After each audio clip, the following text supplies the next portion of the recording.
अस्सलाम वालेकुम। Hello students, I am Shakir Ikram Khan, physics teacher.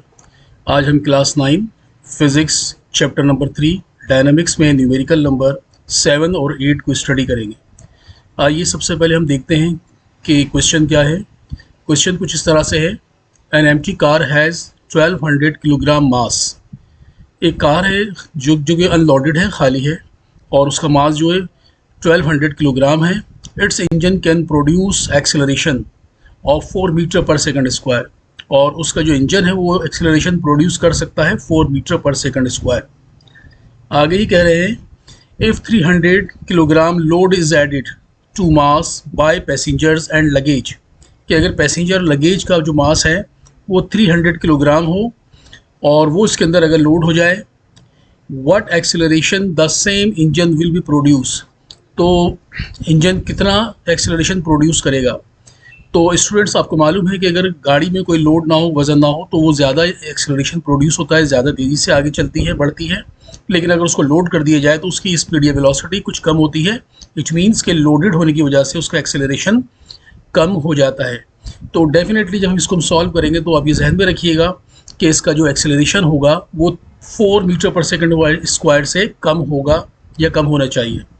आगे देखते हैं हम इसको। उसका सबसे पहले डेटा बनाते हैं, और डेटा में हम सबसे पहले लिखेंगे मास ऑफ एम्प्टी कार। इसको हम M1 लिखेंगे 1200 किलोग्राम। इसमें हम ये देखेंगे कि जो एम्प्टी कार होगी इसको हम M1 से रिप्रेजेंट करेंगे, और जब लोडेड हो जाएगी तो उसको M2 से रिप्रेजेंट करेंगे। इसी तरह से जब ये एक्सेलरेशन एम्प्टी कार का होगा तो उसको A1 रिप्रेजेंट करेंगे, और जब वो लोडेड कार का एक्सेलरेशन होगा तो उसको हम A2 से रिप्रेजेंट करेंगे, क्योंकि ये तो आपको मालूम है कि एक्सेलरेशन को स्मॉल a से रिप्रेजेंट करते हैं। आगे देखते हैं हम इसके अंदर। Acceleration of empty car is equal to M1 is equal to 4 metre per second square. ये आपको समझ में आ गया होगा, ठीक है। इसके बाद जो है mass of loaded car M2, इसमें हम क्या करेंगे, 1200 के अंदर 300 हमने प्लस कर दिया तो ये टोटल बन गया 1500 किलोग्राम अभी लोडेड कार का, जिसमें पैसेंजर और लगेज का मास इंक्लूड है इसके अंदर। इसके बाद है एक्सेलरेशन ऑफ लोडेड कार। अभी एक्सेलरेशन ऑफ लोडेड कार का हमने यहाँ पर लिख दिया है A2, यही आपको फाइंड करना है, ठीक है स्टूडेंट्स। अब इसके बाद आगे हम देखते हैं सॉल्यूशन। अब इसके बाद आपने सॉल्यूशन की हेडिंग लिखी है, और आगे हम इसको सिचुएशन 1 यानी कि एम्प्टी और सिचुएशन 2 यानी कि लोडेड कार को हम कंपेयर करते हैं। इसमें F1 is equal to F2 according to Newton second law of motion. F equal होता है ma के, तो हम यहाँ इसको लिख देंगे F is equal to ma, और F1 की जगह हमने लिख दिया है यहाँ पर M1A1, और F2 की जगह हमने लिख दिया है M2A2। तो स्टूडेंट, यहाँ तक ये समझ में आ गया होगा आपको। आगे हम क्या करेंगे, A2 फाइंड करना है, तो A2 को हम सेपरेट कर देंगे, और लेफ्ट साइड के ऊपर M1A1 एज इट इज़ हमने लिखा है, और M2 जो है दूसरी साइड पर लेकर आएंगे, तो अकॉर्डिंग टू रूल M2 नीचे डिनोमिनेटर में आ जाएगा। ये आपने फार्मूला अरेंज कर दिया। मैं स्टूडेंट को हमेशा यही कहता हूँ कि पहले आप फार्मूला अरेंज किया करें, उसके बाद वैल्यूज़ पुट करें, और फिर आप इसको कैलकुलेट किया करें, ताकि स्टूडेंट इसके बाद जो है आप A2 लिखेंगे, और जहाँ पर M1 लिखा हुआ है 1200 और मल्टीप्लाई बाय 4 डिवाइडेड बाय 1500, ये वैल्यूज़ आपने डेटा में से देखकर यहाँ लिख दी हैं। इसके बाद आप इसको 1200 को 4 से मल्टीप्लाई करके 1500 से डिवाइड करेंगे। जब आपने ये सॉल्व किया तो आंसर आया 3.2 मीटर पर सेकंड स्क्वायर। तो रिजल्ट इस तरह से लिखेंगे, acceleration same engine of loaded car will be produce 3.2 metre per second square. तो स्टूडेंट, ये आपने सवाल समझ लिया होगा, बहुत आसान था, और आप इसकी प्रैक्टिस कीजिए खुद से, बगैर देखिए इसको। अगले क्वेश्चन की तरफ चलते हैं हम। ओके स्टूडेंट, इसके बाद हम क्वेश्चन नंबर 8 का पार्ट बी देखते हैं। क्वेश्चन कुछ इस तरह से है, the mass of an object is 60 kilogram, find its weight on earth, moon and Mars. एक ऑब्जेक्ट है जिसका मास 60 किलोग्राम है, और ज़मीन पर और मून पर और मार्स के ऊपर उसका वेट आपको मालूम करना है। हमें मालूम है कि मास जो है वो किसी भी प्लैनेट पर सेम रहता है, वो चेंज नहीं होता, लेकिन उसका जो वेट है वो चेंज हो जाता है। इसकी वजह यह है कि एक्सेलरेशन ड्यू टू ग्रेविटी हर एक प्लैनेट की अलग होती है, और इसलिए इसका वेट भी चेंज हो जाता है। आगे ही करें, assume the acceleration due to gravity on earth 9.8 metre per second square है, मून के ऊपर 1.6 मीटर पर सेकंड स्क्वायर है, एंड मार्स के ऊपर जो है वो 3.7 मीटर पर सेकंड स्क्वायर है। अब आगे इसका हम डेटा बनाते हैं।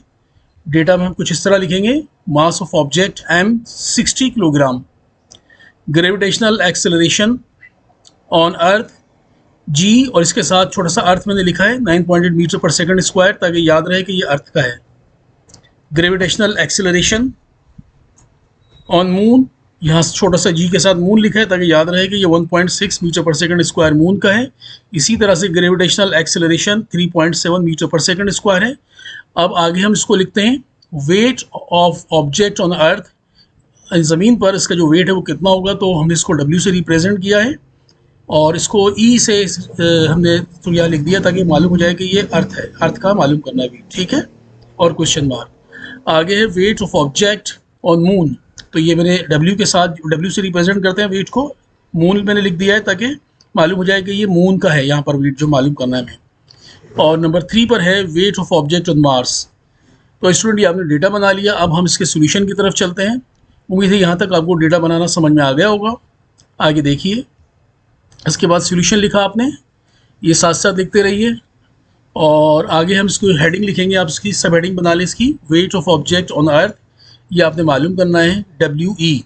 तो इसका जो फार्मूला हो जाएगा W is equal to mg, क्योंकि वेट का फार्मूला आपने पहले भी पढ़ा होगा, W is equal to mg होता है। अब यहाँ पर जो है आपने मालूम करना है अर्थ के ऊपर, तो मास 60 किलोग्राम है और जी की वैल्यू 9.8 है, ये आपने लिख लिया डेटा से देखकर और आपको याद भी होगा ऑलरेडी है। तो इसको मल्टीप्लाई किया तो 588 न्यूटन, ज़मीन के ऊपर इसका जो वेट होगा 588 न्यूटन। इसके बाद weight of object on moon, उसके बाद आप इसको फार्मूला लिखेंगे W is equal to mg उसी तरह से, और 60 मल्टीप्लाई बाय 1.6, क्योंकि यहाँ जी की वैल्यू जो है 1.6 होती है मून के ऊपर। इसको आपने मल्टीप्लाई किया, मल्टीप्लाई करने के बाद इसका आंसर आया 96 न्यूटन। तो मून के ऊपर आपने देखा कि इसका जो वेट होगा वो 96 न्यूटन होगा। इसके बाद इसका weight of object on Mars, Mars पे हम देखते हैं, और W is equal to mg, वही फार्मूला यहाँ पर अप्लाई होगा, और 60 मल्टीप्लाई बाय 3.7, क्योंकि 3.7 जो है मार्स के ऊपर जी की वैल्यू है, इसको आपने मल्टीप्लाई किया तो आ जाएगा 222 न्यूटन। तो ये तीनों आपने कैलकुलेट कर लिया, आपको समझ में आ गया होगा। अब इसका रिजल्ट देखते हैं, रिजल्ट कैसे लिखा जाएगा। रिजल्ट लिखिए, the weight on earth is 588 newton, weight on moon is 96 newton and weight on Mars is 222 newton. तो स्टूडेंट आपको इस समझ में आ गया होगा। अगर